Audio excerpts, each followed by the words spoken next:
Okey,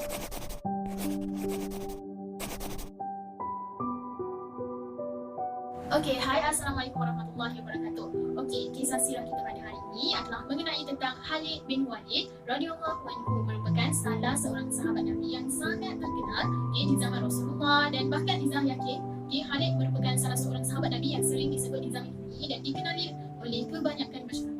Okey, so Izzah akan cerita mengenai Khalid secara ringkas je, sebab Khalid punya cerita dia sangat panjang. Okey, masa Izzah buat pun Izzah macam terfikir macam mana nak menceritakan mengenai Khalid, sebab Khalid merupakan salah seorang insan, salah seorang sahabat Rasulullah yang kisah beliau daripada mula sampai akhir memang mempunyai intisari yang sangat-sangat padat dan seronok. Jadi kalau nak cut pun tak tahu nak cut macam mana kan. Okey, semasa di perang Uhud, Khalid bin Walid juga menyertai perang Uhud tersebut, tetapi bukanlah sebagai tentera muslimin. Okey, Khalid merupakan tentera musyrikin pada ketika itu. Okey, Khalid sangat terkenal dengan kepandaian, kepintaran dalam mengatur strategi peperangan. Okey, sehinggalah pada suatu hari ini Khalid bin Walid duduk dan termenung mengenai agama Islam. Okey, kerana pada waktu itu agama Islam pada hari demi hari makin lama makin cemerlang, makin lama makin berbilang. Okey, makin meluas. Jadi Khalid terfikir, merenunglah mengenai agama Islam pada waktu itu, sehinggalah Allah memberikan taufik hidayah kepadanya, dan pada waktu itu dia berkata kepada dirinya, demi Allah sesungguhnya telah nyata bukti-buktinya, maksudnya bukti bahawa agama Islam adalah agama yang benar dan sebagainya. Okey, so Khalid bin Walid dia decide untuk dia jumpa dengan Rasulullah, tapi semasa dia berjumpa dengan Rasulullah dia tidaklah berjumpa berseorangan. Dia menginginkan seseorang teman, seperjalanan. Jadi dia menemui Utsman bin Talha, dan dia memberikan Utsman bin Talha mengenai hasrat dia untuk berjumpa dengan Rasulullah, baginda Rasulullah sallallahu alaihi wasallam. Jadi dalam perjalanan dia nak berjumpa dengan Rasulullah, dia bertemu dengan Amr bin Ash. Amr bin Ash ni juga sangat terkenal dalam sejarah sirah. Dan mereka bertiga pun bertemu dengan Rasulullah dan menyatakan hasrat bahawa mereka ingin masuk Islam, termasuklah Khalid bin Walid. Pada waktu itu Khalid berkata kepada Rasulullah, mohon Tuhan meminta ampunan untukku termasuk semua perbuatanku masa lalu yang menghalangi jalan Allah. Ini kata-kata Khalid kepada Rasulullah, dan pada waktu itu Rasulullah berkata, Innal Islama yahubbu ma kana qablahu. Maksudnya, sesungguhnya keislaman itu telah menghapuskan segala perbuatan yang nampak. As we know lah, siapa yang baru masuk Islam, siapa yang bertaubat, automatik dosa dia akan terhapus. Jika niat dia betul dan taubat itu adalah taubat yang sahih. So it's still baguslah untuk Khalid ni. Rasulullah pun berkata macam itulah. Sabda Rasulullah tadi. Namun Khalid berkata, sekalipun demikian ya Rasulullah sallallahu alaihi wasallam. Maksudnya, walaupun memang dikatakan bahawa sesiapa sahaja yang baru masuk Islam dosanya akan terhapus, akan diampunkan, tapi Khalid ni dia nak juga Rasulullah kata minta kepada Allah supaya ampunkan dosa dia, walaupun memang dah diampunkan. Sebab Khalid risau jika ada perkara yang something like macam you buat dosa yang you tahu benda tu dosa, dan even though you dah bertaubat, tapi you still macam tolonglah minta dekat Allah supaya Allah ampunkan dosa kita. Izin kalau you cukup lama you akan minta supaya doakan macam tu, izin buat sekali juga. Dan Rasulullah SAW mengucapkan doa, Ya Allah, aku mohon ampun engkau agar mengampuni dosa Khalid bin Walid terhadap tindakannya menghalangi jalan di masa lalu. Dan start daripada situlah Khalid pun Islam dan juga Amr bin Ash dan juga Utsman bin Talha. Sehinggalah pada suatu ketika di saat peperangan Mu'tah, Rasulullah telah mengarahkan 3 orang. Rasulullah telah melantik 3 orang pemimpin untuk perang Mu'tah, iaitu yang pertama Zaid bin Harithah, yang kedua Ja'far bin Abi Talib, dan yang ketiga adalah Abdullah bin Rawahah. Namun semasa peperangan tersebut Allah telah mentakdirkan bahawa ketiga-tiga pemimpin ini mati syahid semasa peperangan. Masa itu Rasulullah berada di Madinah, dan peperangan tersebut terjadi di Rom. Maka Rasulullah menghantar sepasukan tentera yang dipimpin oleh 3 orang adalah yang pertama Zaid. Namun Rasulullah kata jika Zaid syahid, yang akan menggantikan Zaid adalah Ja'far. Jika Ja'far syahid, maka yang akan menggantikan Ja'far ialah Abdullah bin Rawahah. Namun ditakdirkan pada ketika itu ketiga-tiga yang telah dilantik oleh Rasulullah ini meninggal dunia syahid. Jadi sabda Rasulullah, panji perang di tangan Zaid bin Harithah, ia bertempur bersama panjinya sampai tewas. Kemudian panji tersebut diambil oleh Ja'far yang bertempur pula bersama dengan panjinya sampai ia gugur. Kemudian giliran Abdullah bin Rawahah memegang panji tersebut sambil bertempur maju hingga ia gugur sebagai sebagai syahid. Sebenarnya ada lagi Rasulullah menyambung lagi sabda baginda, iaitu kemudian panji itu diambil alih oleh satu pedang dari pedang Allah. Lalu Allah Subhanahu Wa Taala membukakan kemenangan di tangan siapa? So of course lah, as we know pedang Allah, automatic people akan ingat Khalid. Dan Khalid pada ketika itu, pada waktu ini Khalid baru sahaja memeluk agama Islam. Khalid menyertai peperangan Mu'tah. Dan di saat terakhir Abdullah bin Rawaha memegang panji Allah. Dan pada waktu itu, panji tersebut telah diambil oleh Sabit bin Arqam. Masa Abdullah bin Rawaha syahid, jadi panji tersebut diambil oleh oleh Ibnu Arqam. Itu Sabit bin Arqam. Dan Sabit bin Arqam pada waktu itu mengangkat panji tersebut untuk memberitahu kepada umat Islam pada waktu itu, jangan risau, kita masih boleh menang lagi sebab panji masih berdiri tegak. Maksudnya diambil oleh Sabit, dan selepas itu Sabit menunggang kudanya menuju kepada Khalid bin Al-Walid dan menyerahkan panji tersebut dengan berkata, peganglah panji ini wahai Abu Sulaiman. Dan korang rasa Khalid terima tak panji itu? Sebab masa ni Khalid memang baru tak masuk Islam. As we know, Khalid adalah seorang yang sangat bertanggungjawab strategi perang, tapi dalam masa yang sama Khalid adalah seorang yang sangat-sangat tawadu, iaitu tawadu. Jadi Khalid menolak pemberian Sabit bin Arqam pada waktu itu, dan Khalid berkata, tidak, tak usah aku yang memegang panji, tuanlah yang berhak memegangnya. Tuan lebih tua dan telah menyertai perang Badar. Jadi apa kata Sabit bin Arqam pada waktu itu? Ambillah, sebab engkau lebih tahu muslihat perang daripada aku, dan demi Allah Subhanahu Wa Taala, aku tidak akan mengambilnya kecuali untuk diserahkan kepada engkau. Kemudian pada waktu itu Sabit bin Arqam berkata kepada seluruh umat Islam, beliau berkata, sediakah engkau sekalian di bawah pimpinan Khalid? Dan kesemua tentera Islam menyatakan persetujuannya untuk melantik Khalid sebagai pemimpin pada waktu itu, sebab masa ni memang dah gawat dah sangat. Jadi Khalid mengambil panji tersebut.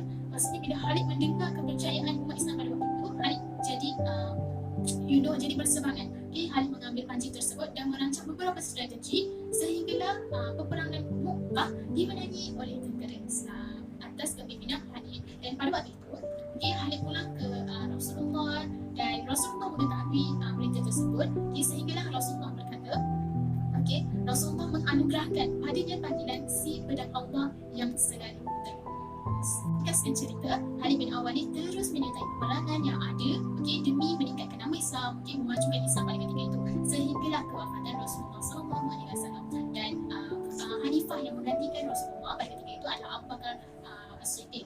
Jadi pada ketika itu, as we know, semasa pemerintahan Abu Bakar telah berleluasa golongan-golongan murtad dan sebagainya. Jadi Abu Bakar radhiyallahu anhu telah merancang untuk memerangi golongan murtad tersebut, terutamanya di Yamamah. Jadi pada waktu itu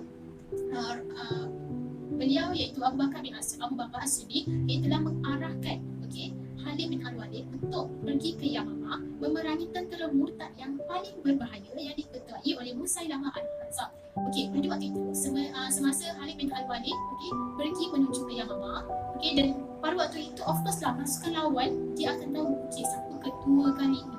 Jadi bila Musailamah ni tadi, dia tahu yang ketua pada waktu itu adalah Khalid. Abu Bakar telah mengambil Khalid sebagai pemimpin untuk memerangi pada ketika itu di Yamamah. Jadi bila Musailamah tahu, Musailamah ni dia takut. Dia jadi rasa macam Khalid, sebab Khalid bin Al-Walid sangat terkenal dengan strategi perang yang sangat bagus. Dan sekali kalau Khalid masuk je peperangan, confirm menang, 100% confirm menang lah. Allah memang mentakdirkan setiap peperangan di bawah pimpinan Khalid akan menang, dan memang sehingga ke akhir hayat beliau setiap peperangan yang dipimpin dia telah menang. So sambung tadi mengenai peperangan untuk memerangi golongan murtad. Jadi Musailamah bila mengetahui, dia pun berundur seketika. Kerana dia tahu Khalid ni bagus, jadi dia menganggapnya sebagai bahaya yang dahsyat dan musuh yang amat kuat. Kaskan cerita lagi. Tapi sebenarnya pada waktu ini Khalid merancang bermacam-macam strategi lah. Dan ditegaskan, yes, Khalid bin Al-Walid menang dalam memerangi tentera murtad yang diketuai oleh Musailamah. Seterusnya, Abu Bakar radhiyallahu anhu telah menghantar Khalid untuk memerangi tentera yang orang Parsi di Iraq pada ketika itu, dan alhamdulillah Khalid bin Al-Walid telah memenangi peperangan tersebut. Namun pada waktu yang sama, Abu Bakar As-Siddiq telah mengarahkan pasukan peperangan untuk pergi ke Rom, dan diketuai oleh Abu Ubaidah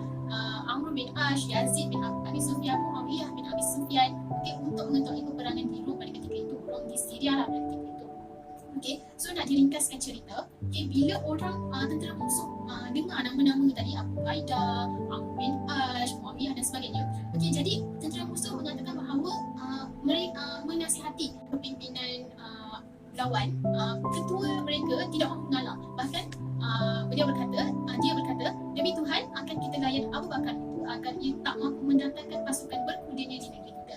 Okey, dan bila Abu Bakar mengetahui situasi tersebut, kerana pada waktu itu bilangan tentera Islam dan bilangan tentera musyrikin berbeza sangat jauh, which is diorang dalam 240,000 bahkan kita lebih sangat kurang daripada itu. Jadi bila Abu Bakar mengetahui situasi tersebut, Abu Bakar telah mengarahkan Khalid bin Al-Walid. Padahal Khalid bin Al-Walid pada waktu ini baru sahaja lepas peperangan di Iraq kan. Okay, tapi disebabkan arahan Abu Bakar dan kerana keyakinan Abu Bakar pada Khalid, maka Khalid pun berangkat ke Syria, Syria.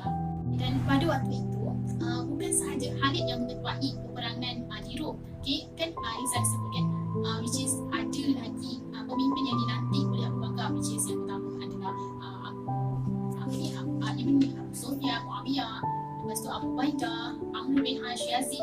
Okay, jadi mereka telah mengatakan bahawa hari pertama pemimpin lain, hari kedua pemimpin lain, hari ketiga pemimpin lain. Kenapa? Sebab masa tu memang ramai sahabat-sahabat Rasulullah yang sangat-sangat bagus. Okay, jadi mereka meletakkan pada begitulah hari pertama. Okay, contoh hari pertama Khalid, hari kedua Abu Ubaidah, hari ketiga Yazid dan sebagainya. Okey, tapi still objektif diorang tak berubah dan tak ada pengkacau bilang. Sebab apa? Mereka adalah sahabat Rasulullah yang kita memang tak boleh sangkal pun. Okey, kepimpinan diorang walau bagaimana pun memang bagus. Okey, jadi pada waktu itu, okey, semasa peperangan baru nak start, okey, pemimpin kaum musyrikin, okey, iaitu yang bernama Mahan, okey, dia berkata, okey, kami mengetahui bahawa yang mendorong kalian keluar dari negeri kalian tidak lain hanyalah kelaparan dan kesusahan. Jika kalian setuju, saya beri masing-masing dari kalian 10 dinar lengkap dengan pakaian dan makanan asalkan kalian pulang semula ke negeri kalian.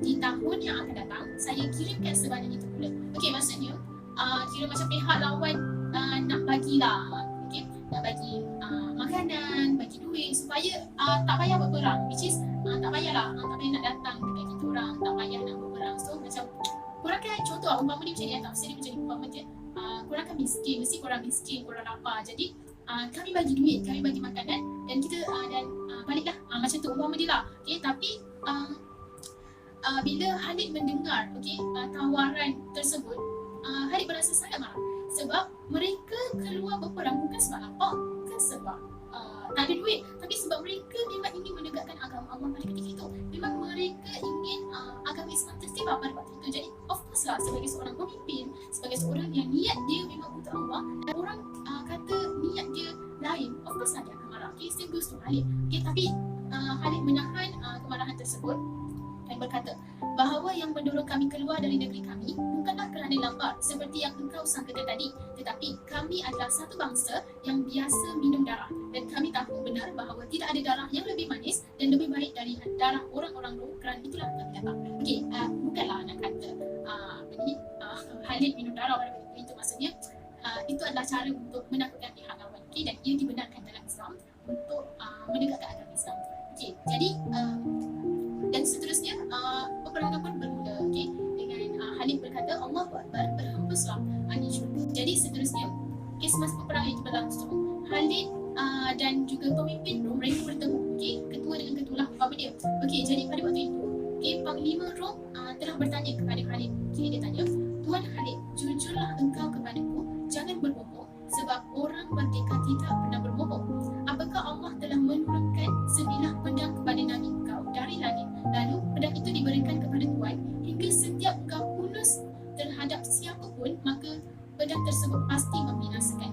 Okey, maksudnya as we know lah, okey, Khalid diberi gelaran sebagai pedang Allah. Jadi kaum-kaum musyrikin mereka tertanya, okey, kenapa Khalid ni selalu menang? Kenapa Khalid ni pandai sangat dalam peperangan? Ada berangka daripada Allah dan sebagainya. Jadi jawab Khalid, oh tidak. Okey, orang itu bertanya lagi, mengapa engkau dipanggil sebagai pedang Allah?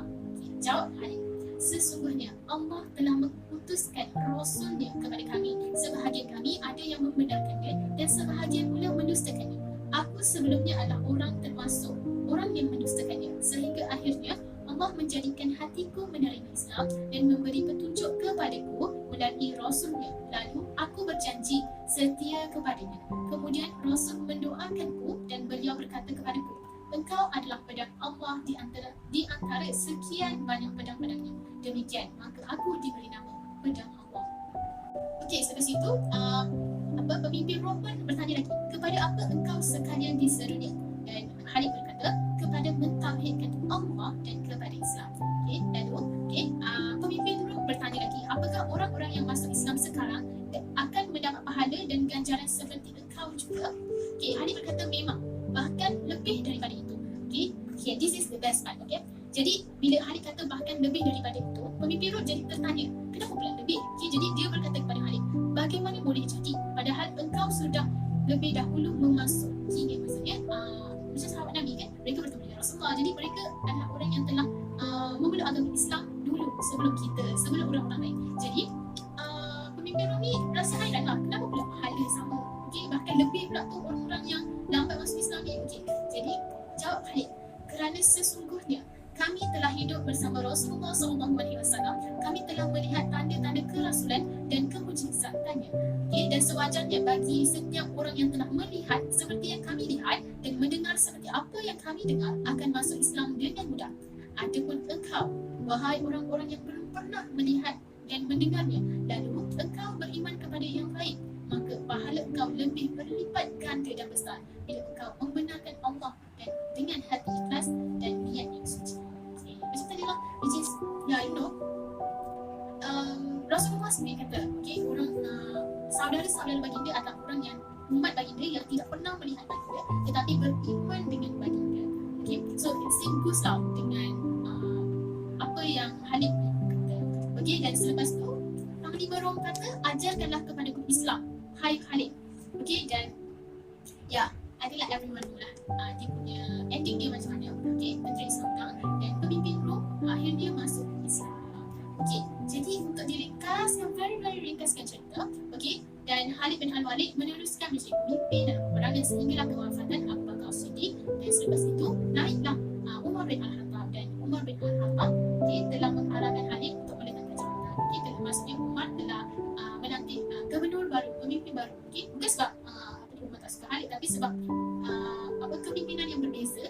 Add on something, which is kalau korang nak tahu, Khalid ni dia tak ada harta yang banyak, kerana Muslim memang diberikan kepada Islam.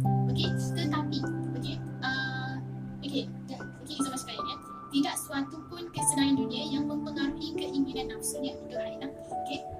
Kecuali satu, barang yang sangat berhati-hati sekali dan sangat dijaganya. Barang itu berupa songkok putih. Pernah suatu ketika songkok itu terjatuh dalam perang Yarmouk, lalu ia menyusahkan dirinya dan orang lain mencarinya. Ketika orang lain mencarinya kerana perkara itu, maka dia berkata di dalamnya terdapat beberapa helai rambut dan ubun-ubun Rasulullah SAW.